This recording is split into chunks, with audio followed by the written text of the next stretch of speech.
करवा चौथ आज रात चंद्रदेव को देखकर बोलते ये दो शब्द, दुर्भाग्य बदल जाएगा सौभाग्य में। बड़ी से बड़ी परेशानी तुरंत होगी खत्म, गरीबी भूल जाएगी घर का रास्ता, घर में आएगी सुख समृद्धि। ओम गण श्री महागणेशाय नमः। राधे राधे दोस्तों, कैसे हैं आप सब। दोस्तों, कार्तिक मास की कृष्ण पक्ष की चतुर्थी तिथि को करवा चौथ का पर्व मनाया जाता है। यह पर्व सुहागन महिलाओं के लिए विशेष महत्व रखता है। सुहागन महिलाएं इस दिन अपने पति की लंबे आयु और मंगल कामना के लिए इस व्रत को करती हैं। इस व्रत में भगवान शिव, मां पार्वती और भगवान श्री गणेश का पूजन किया जाता है। रात्रि के समय महिलाएं चंद्रमा को अर्घ्य देकर छलनी से पति का चेहरा देखती हैं और फिर पति के हाथ से जल ग्रहण कर इस व्रत को खोलती हैं। इस व्रत में पूरे दिन कुछ भी खाया पिया नहीं जाता। इस व्रत में जल भी नहीं पिया जाता, इसलिए इस व्रत को निर्जला व्रत कहा जाता है। सुहागन महिलाएं चंद्रमा को निमित्त बनाकर पार्वती जैसी पत्नी बनना चाहती हैं, क्योंकि माता पार्वती सभी सुहागन महिलाओं की आदर्श हैं। सभी सुहागन महिलाएं मां पार्वती का पूजन कर मां पार्वती से प्रार्थना करती हैं कि जैसे सती सावित्री का सौभाग्य अमर रहा, वैसा ही मेरा भी सौभाग्य अमर रहे। ऐसा चंद्रमा को देखकर माना जाता है। धार्मिक मान्यताओं के अनुसार सबसे पहले मां पार्वती ने भगवान शिव जी के लिए करवा चौथ का व्रत रखा था।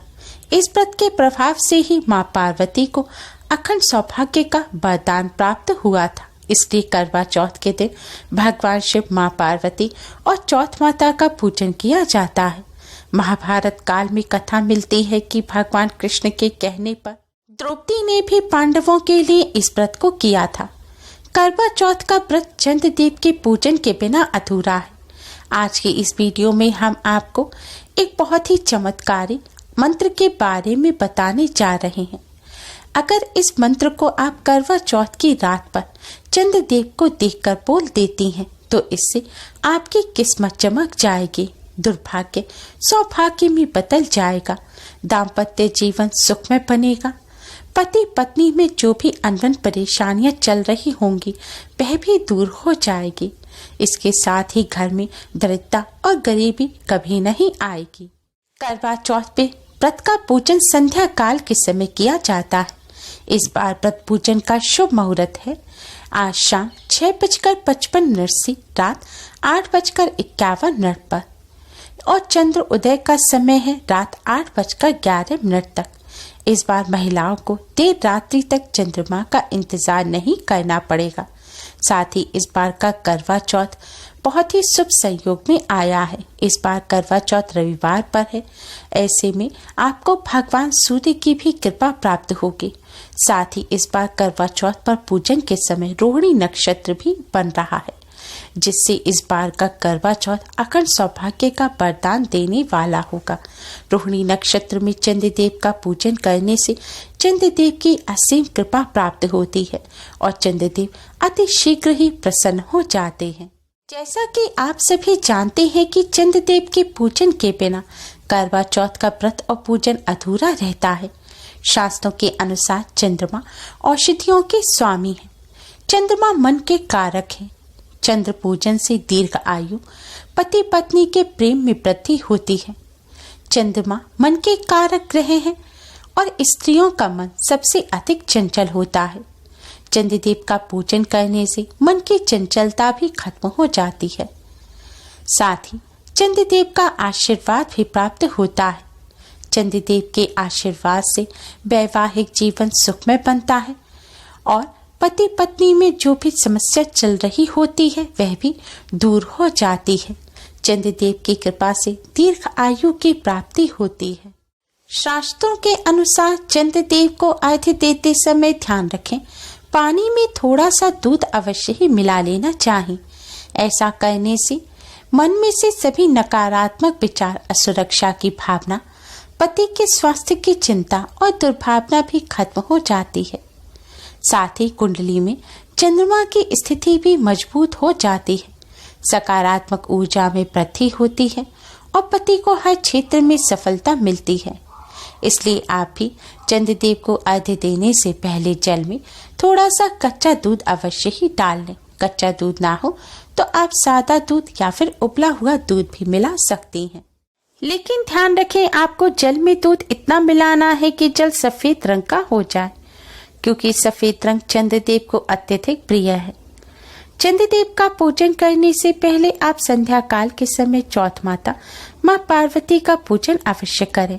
फिर करवा चौथ व्रत की कथा को सुनें।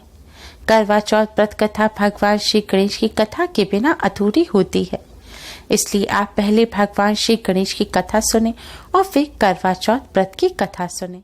व्रत कथा आप वीडियो से भी सुन सकते हैं। इन दोनों कथा की वीडियो का लिंक आपको हमारी इस वीडियो के डिस्क्रिप्शन में मिल जाएगा।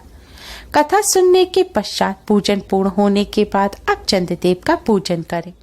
चंद्रदेव का पूजन करने के लिए सबसे पहले आप चंद्रदेव को अर्घ्य दें, यानी कि आप चंद्रदेव को जल अर्पित करें। चंद्रदेव को जल चढ़ाने के पश्चात आप चंद्रदेव को देखकर केवल एक बार इस मंत्र को अवश्य ही पढ़ें। चंद्रदेव को देखकर आपको केवल एक बार इस मंत्र को बोलना है। मंत्र इस प्रकार है। सौम्य रूप महाभाग मंत्र राज दुर्जोत्तम मम पूर्व कृतम पापम औषधि क्षमस्व में। सौम्य रूप महाभाग मंत्र राज द्विजोत्तम मम पूर्व कृतम पापम औषधि क्षमस्व में। मंत्र को एक बार फिर से ध्यान पूर्वक सुन लीजिए। मंत्र है सौम्य रूप महाभाग मंत्र राज द्विजोत्तम मम पूर्व कृतम पापम औषधि क्षमस्व में। इस मंत्र का अर्थ है मन को शीतलता पहुंचाने वाले, सौम्य स्वभाव वाले, ब्राह्मणों में श्रेष्ठ, सभी मंत्रों एवं औषधियों के स्वामी, मेरे द्वारा पूर्व जन्मों में किए गए पापों को क्षमा करें। मेरे परिवार में सुख शांति का वास हो। आपको चंद्रदेव को अर्घ्य देने के बाद चंद्रदेव को प्रणाम कर चंद्रदेव को देखते हुए केवल एक बार इस मंत्र को बोल देना है। शास्त्रों में बताया गया है कि चंद्रदेव को प्रसन्न करने के लिए, चंद्रदेव की असीम कृपा प्राप्त करने के लिए ये बहुत ही असरकारक मंत्र है। करवा चौथ के दिन इस मंत्र को चंद्रदेव को देखकर केवल एक बार बोल देने भर से ही चंद्रदेव अति शीघ्र ही प्रसन्न हो जाते हैं। चंद्रदेव की कृपा से जीवन साथी से चल रहा अलगाव, मनमुटाव या और भी कोई समस्या हो वह दूर हो जाती है। जीवन साथी के साथ परस्पर प्रेम बढ़ता है। चंद्रदेव पति को दीर्घ आयु का वरदान देते हैं। चंद्रदेव पति की रक्षा करते हैं और धन धान्य का भी वरदान देते हैं। बड़ी से बड़ी परेशानी चंद्रदेव की कृपा से खत्म हो जाती है। इसलिए करवा चौथ की रात को चंद्रदेव को देखकर इस मंत्र को अवश्य ही बोलना चाहिए। चंद्रदेव का पूजन करने के पश्चात छलनी में दीपक रखकर दीपक जलाकर फिर इस छलनी से पति के दर्शन करने चाहिए। फिर पति से आशीर्वाद लेकर पति के हाथों से अन्न जल ग्रहण कर महिलाओं को यह व्रत खोलना चाहिए। कुछ महिलाएं ऐसा करती हैं कि जो छलनी में दिया रखा होता है उसे सिर पर से पीछे की तरफ फेंक देती हैं। अगर आप भी ऐसा करती हैं तो आगे से ऐसी गलती भूलकर भी ना करें, क्योंकि दिए की जो लौ होती है वह जीवन ज्योति का प्रतीक होती है। दिए को अपने हाथ से बुझाना भी अशुभ माना जाता है, इसलिए कभी भी दीपक को फेंकना नहीं चाहिए। आपने जिस स्थान पर चंद्रदेव को जल चढ़ाया है उस स्थान पर आपको यह दीपक रख देना चाहिए। भूलकर भी ना तो दीपक बुझाएं और ना ही दीपक को फेंकें। पूजन पूर्ण होने के बाद जल पीकर सबसे पहले कुछ मिष्ठान खाकर यानी कि कुछ मीठा खाकर ही व्रत खोलना चाहिए। जल पीने के तुरंत बाद कुछ नमकीन नहीं खाना चाहिए। करवा चौथ पर बताशा खाकर व्रत खोलना सबसे ज्यादा शुभ होता है, क्योंकि बताशा सफेद रंग का होता है और बताशा पूर्णता का प्रतीक भी होता है। बताशा खाकर व्रत खोलने से चंद्रदेव का आशीर्वाद प्राप्त होता है। बताशा खाकर व्रत खोलने के पश्चात भी आपको आज के दिन सात्विक भोजन ही ग्रहण करना चाहिए, यानी कि आज के दिन प्याज, लहसुन और मीठ अंडे का सेवन नहीं करना चाहिए। साथ ही आज के दिन सुहाग का सामान किसी के भी साथ शेयर ना करें। इसके साथ ही चावल, दूध, दही इत्यादि भी घर से बाहर किसी को ना दें। इन वस्तुओं को आज के दिन किसी को दान में भी नहीं देना चाहिए। आज के दिन जो महिलाएं इन वस्तुओं को किसी को दे देती हैं तो उन्हें चंद्रदेव का आशीर्वाद प्राप्त नहीं होता, इसलिए इन बातों का विशेष ध्यान रखें। उम्मीद है आपको हमारी वीडियो पसंद आई होगी। प्लीज लाइक करें, हमारी इस वीडियो को अपने फ्रेंड्स और रिश्तेदारों में ज़्यादा से ज़्यादा शेयर करें, जिससे वह भी इसका लाभ उठा सके। हमारी और भी वीडियोस के लिए हमारे चैनल को सब्सक्राइब करना ना भूलें। Thanks for watching. Radhe Radhe.